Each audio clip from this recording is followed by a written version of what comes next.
berubah. Nah, 1 juta ini kan mengejarnya sangat berat, lama sekali. Ya, kalau pemerintah membuka dokter-dokter dari luar, tentu nanti dokter-dokter kita bisa kalah.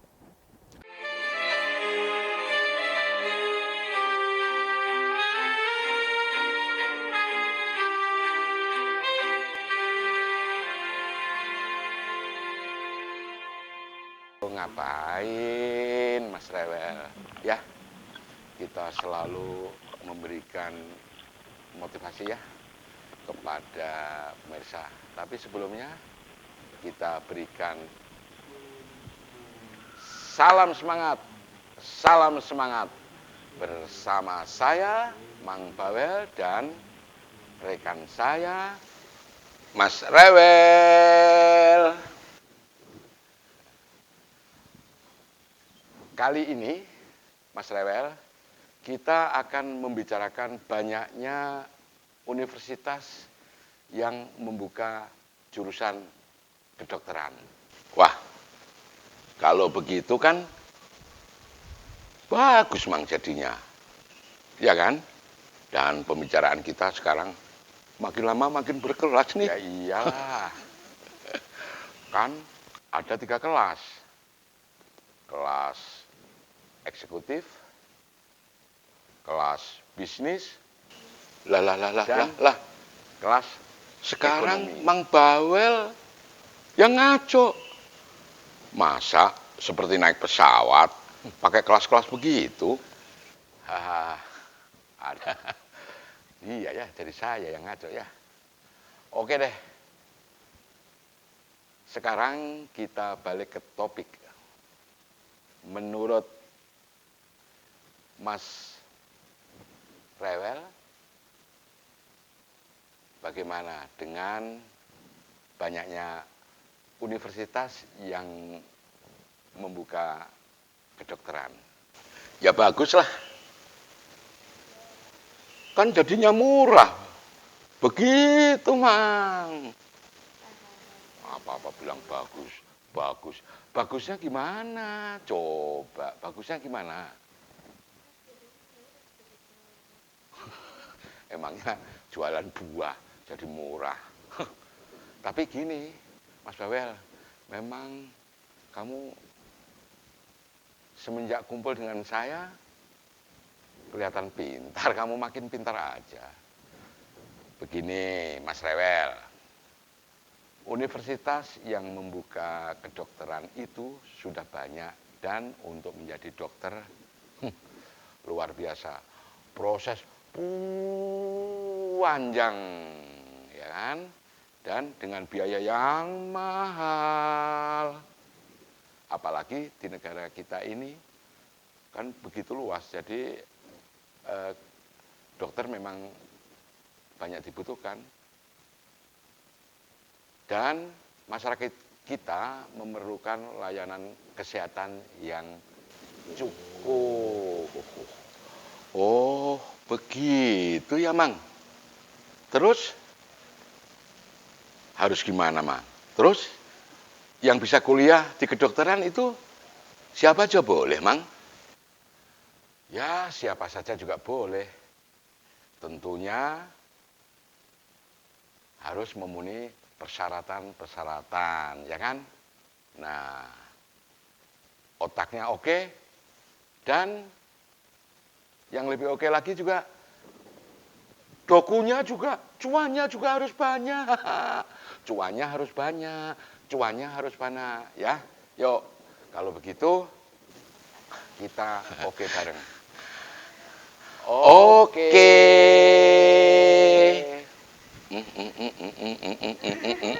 Dah. Dunia pendidikan memang selalu menarik. Buktinya apa? Sejak bulan Mei, Juni, Juli, Agustus, 4 bulan loh lamanya, menjadi perbincangan yang terus-menerus dan selalu hangat.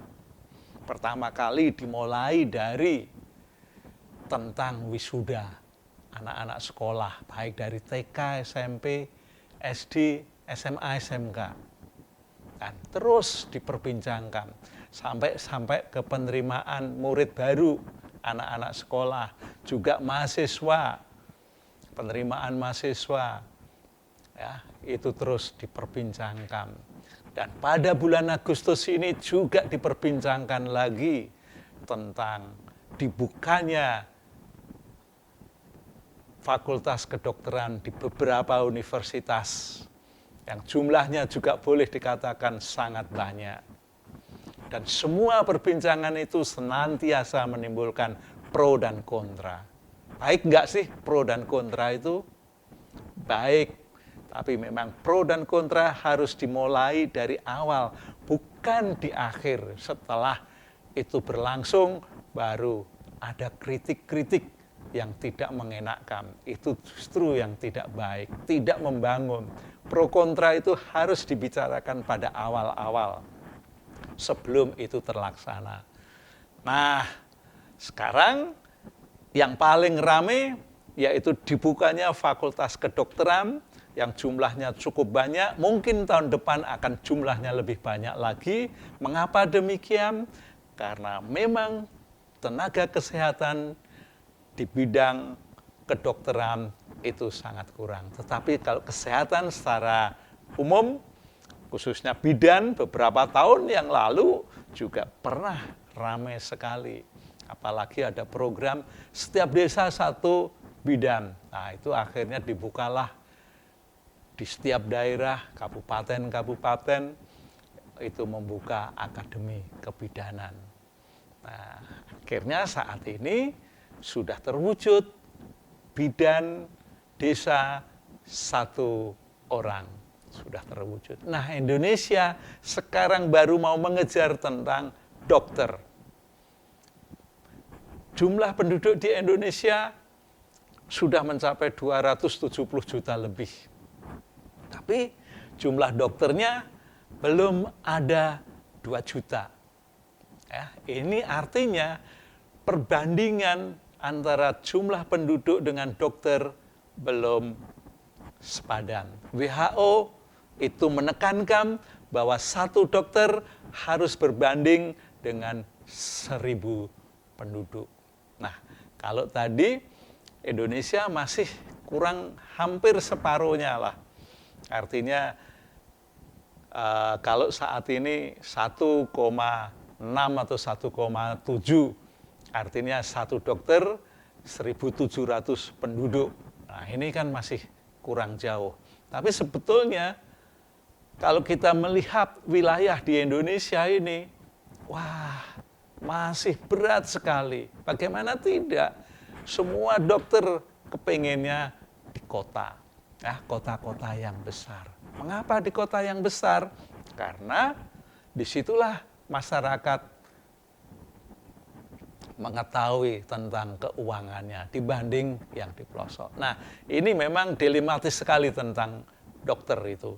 Bagaimana tidak, kalau nantinya dokter-dokter yang sudah masuk di fakultas kedokteran yang baru, taruhlah ini ada 12 fakultas kedokteran baru, tapi yang paling banyak ada di Pulau Jawa. Lainnya di Sumatera ada, di luar Sumatera, Jawa juga ada. Ini kan nanti tetap timpang. Gimana nggak timpang?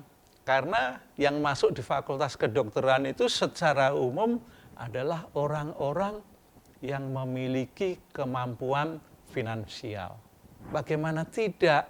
Karena untuk masuk ke fakultas kedokteran itu biayanya sangat mahal sekali.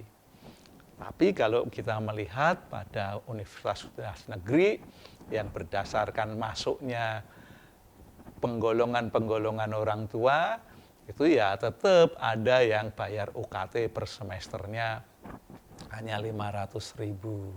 Tapi kan biaya hidupnya juga berat.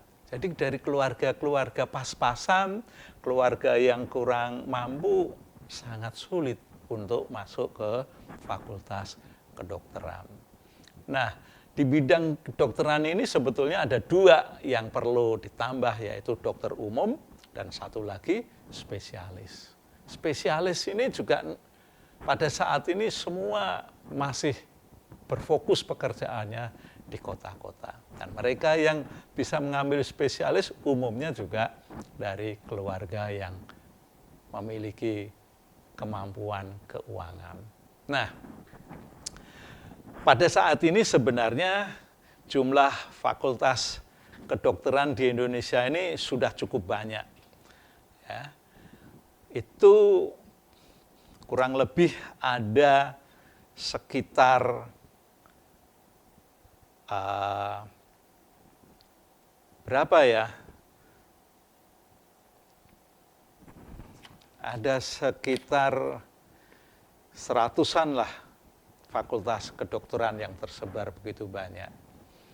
Tapi ditambah dengan 12 fakultas baru ini, nantinya kalau setiap fakultas baru kedokteran ini menerima 50, berarti totalnya ada sekitar 600. Nah, 600 ini baru bisa jadi dokter setelah menempuh pendidikan kedokteran 4 tahun plus profesi 2 tahun, 6 tahun.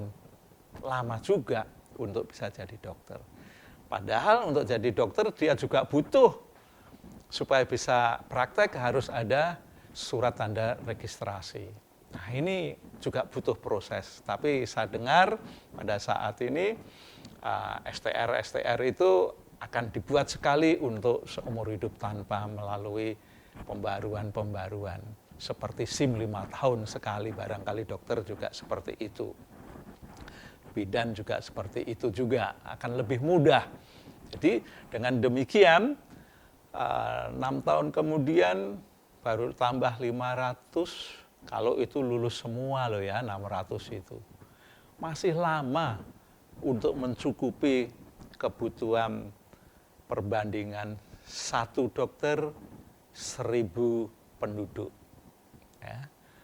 Ini kalau dilakukan secara terus-menerus tanpa ditambah fakultas-fakultas kedokteran, ya sangat lama sekali. Memang beda dengan akademi kebidanan pada waktu itu, yang hanya dibuat begitu saja, tiap daerah bisa langsung membuka sehingga cepat. Tapi fakultas kedokteran untuk mencetak dokter ini tidak mudah, karena universitas-universitas tertentulah mestinya mempunyai tugas untuk mendampingi fakultas-fakultas kedokteran yang baru. Misalnya di Bandung ada UPI, ada IPB University, saya dengar juga ada Presiden University yang ada di Bekasi. Maka fakultas kedokteran yang ada di Universitas Pajajaran tentu harus mempunyai tugas untuk membimbing ketiga fakultas kedokteran yang ada di Jawa Barat ini.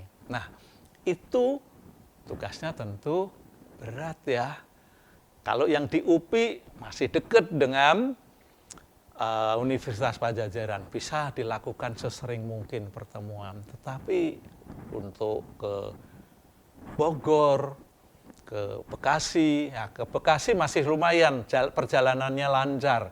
Kalau yang ke Bogor ini perjalanan kadang-kadang susah diprediksi kalau harus melewati jalur puncak, kecuali melalui jalur lingkar, yaitu tol. Gitu, bisa ditempuh dalam waktu 2 jam, 3 jam sampai. Nah, tentu ini kan membuat fisik menjadi berat untuk membimbing itu. Nah, ini tugas berat juga bagi universitas yang sudah menjalankan program pendidikan kedokteran ini yang sudah cukup lama seperti Unpad, tugasnya sangat berat karena harus membimbing itu. Dan tentunya hasil yang dibimbing harus setara, harus sama persis hasilnya dengan yang ada di Universitas Pajajaran. Nah, kalau saya membaca, mendapat informasi yang cukup valid di Universitas Muhammadiyah yang di Jogja, itu ada 2. Yang satu Dahlan, itu juga memberikan beasiswa kepada mahasiswa kedokteran. Dari awal hingga lulus plus kebutuhannya itu mencapai 1 miliar loh. Nah, tentu ini sangat berat bagi keluarga-keluarga menengah dan keluarga miskin untuk bisa masuk ke fakultas kedokteran. Apalagi yang sekarang tesnya lewat mandiri. Berapa juta itu? Bisa sampai 500 juta untuk masuk di fakultas kedokteran. Itu baru masuknya aja, belum yang lain-lain loh.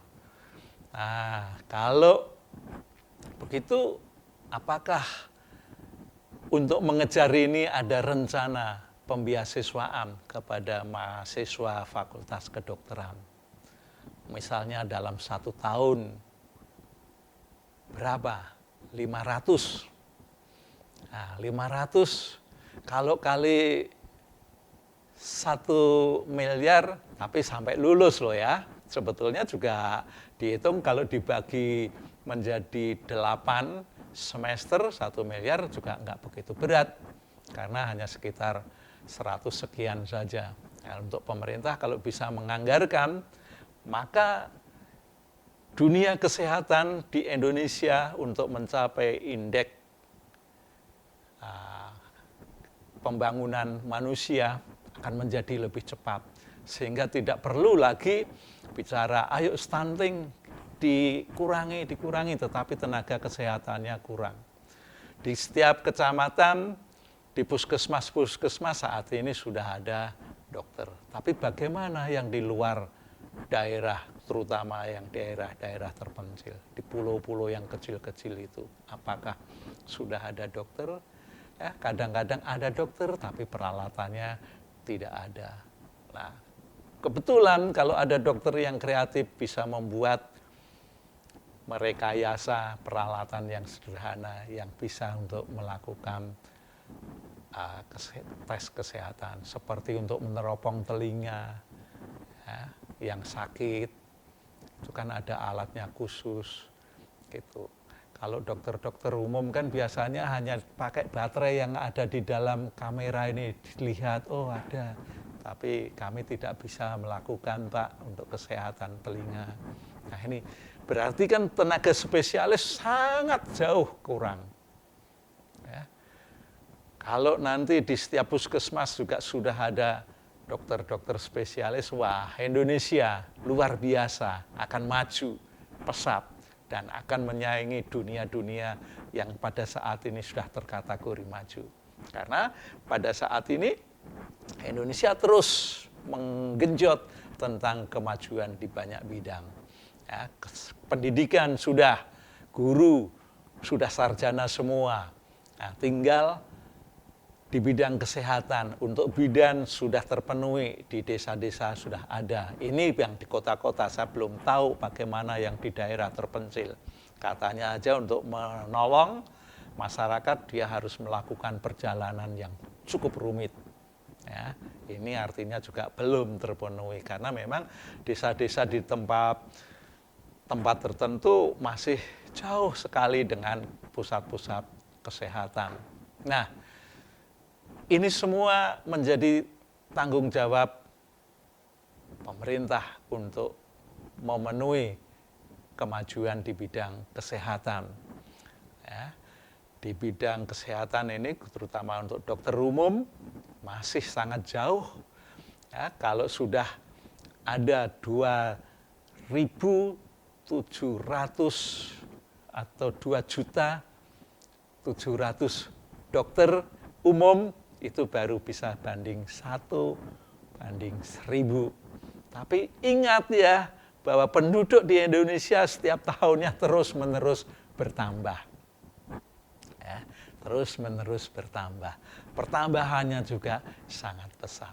Jadi kalau hanya ditambah 1.000 dokter dalam 1 tahun, wah lama sekali pencapaian bidang kesehatan.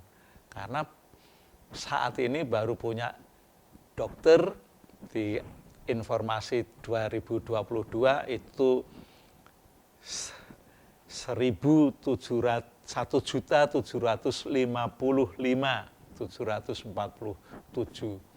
dokter. Ya, 1.747.000 455.747 dokter. Artinya masih kurang 1 jutaan kalau penduduknya tidak mengalami perubahan. Nah, 1 juta ini kan mengejarnya sangat berat, lama sekali. Ya, kalau pemerintah membuka dokter-dokter dari luar, tentu nanti dokter-dokter kita bisa kalah. Apalagi persyaratannya yang dari luar itu sudah harus yang spesialis, dokter umumnya juga sudah praktek sekian tahun. Nah, ini kan nanti bisa menghambat.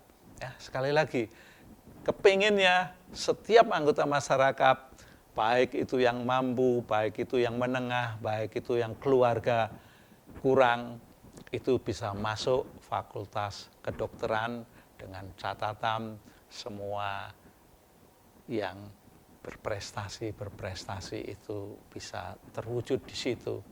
Kami yakin pada saatnya Indonesia akan terwujud, ya sekalipun hingga tahun 45 untuk Indonesia Emas jumlah dokter belum bisa dipenuhi 1 jutanya, ya setidaknya ada terus-menerus bertambah.